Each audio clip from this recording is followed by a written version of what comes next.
Perfectionism for me has always been a kind of central part of what I'm struggling with.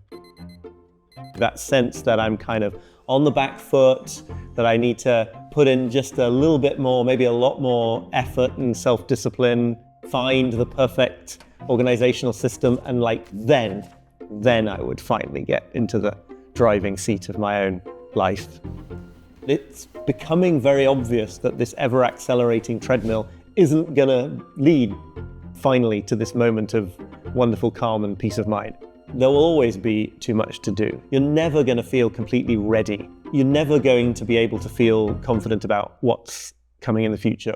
So if you set out on some big project of scheduling your time very, very, very strictly, not only will you probably fail and get very stressed, but even if you succeed, you'll fail in a way because there'll be some lack of spontaneity to that life, to that sense of just having to carry out these instructions that you've given yourself that is somehow at odds with what we really value from being alive. And so that's why I think we need a way of understanding and thinking about work and productivity that does not treat getting on top of everything as the goal. My name's Oliver Burkeman. I'm an author and a recovering productivity geek, and I wrote the book Meditations for Mortals, 4 weeks to embrace your limitations and make time for what counts.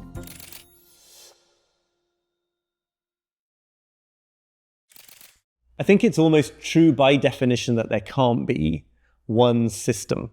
I'm going to follow this perfect morning routine or whatever it might be, and then I don't really need to think about it because then it's just going to sort of run life on my behalf. We have to be honest about the fact that we're talking about perspective shifts. We're talking about a very gradual process of learning to see the world in a different way.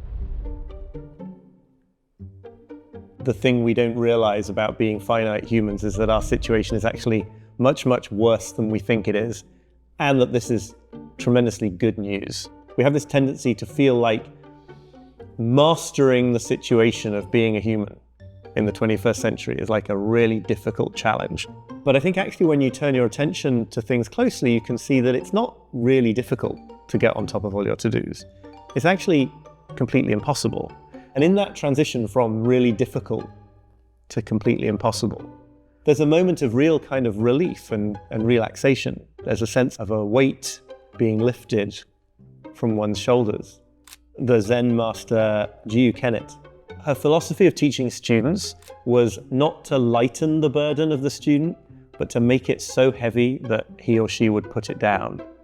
We're absolutely deluged with advice on lightening the burden, right? Every new productivity system is supposed to lighten the burden. And there's something so powerful about remembering the senses in which actually the condition of being human is just always to feel like there's more that you could do, like there's more that you could know, that you're going to be vulnerable to distressing emotions at any moment, all the rest of it. And then you can just put that burden down and walk forwards with a spring in your step and actually try to do a few things that matter and make life more rich. A lot of us today wake up each morning with a feeling of what I describe as productivity debt. The sense that you've got to work really hard during the day to pay off this debt of getting things done. Otherwise, you won't quite feel like you're an adequate and acceptable human being. And that is hugely self-sabotaging, apart from anything else, because the standard for how much stuff would be enough just drifts upwards. So it gets harder and harder to meet because the amount of things we could do is infinite. Attempt instead to start from the idea that you don't need to do anything with your day to justify your existence on the planet. You may need to do it in order to earn your wage or your salary, absolutely, but you don't need to do it for these existential reasons. One tactic that is surprisingly helpful, given how simple it is just keeping a done list of the accomplishments that you complete. It's possible then to see all the things you do as kind of payments into the credit of this account, right? What if you started at zero balance and everything you did during the day was something extra that you could have not done, but you did do? If you're in a really bad motivational moment, just sort of lower the bar for what counts as an entry on this list. I mean, you could include made coffee, got dressed. Like, you did do these things. And what you find, again, is that these things snowball quite rapidly into much more satisfying days of bigger accomplishments than that. The 3 to 4 hour rule reflects a pattern that you can see in the routines and rituals of so many authors and artists, scientists, mathematicians, composers, all the way through history.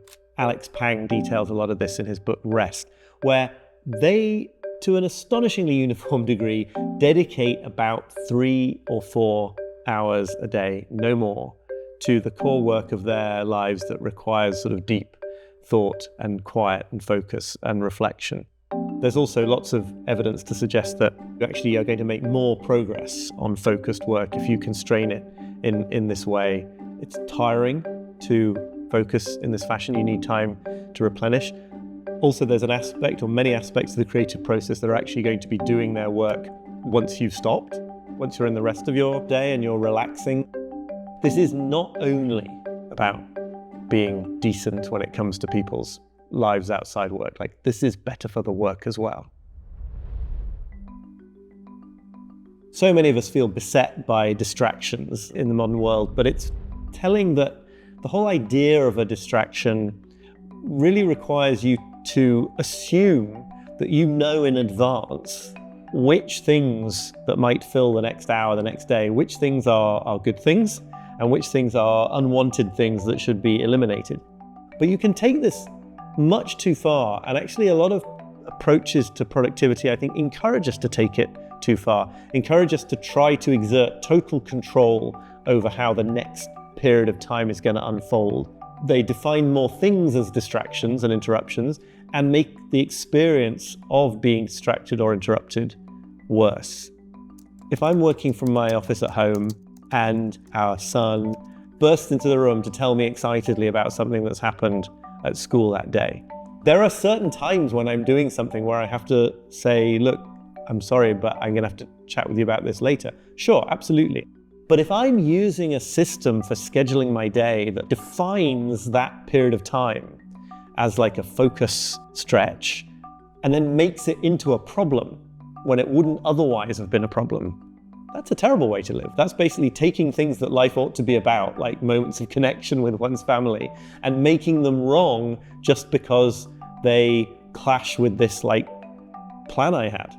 So I think it's really important not to go too far in the direction of trying to eliminate everything that could possibly count as an interruption, and then find that you've kind of eliminated half of the best bits of life.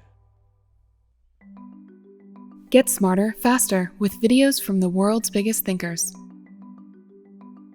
To learn even more from the world's biggest thinkers, get Big Think Plus for your business.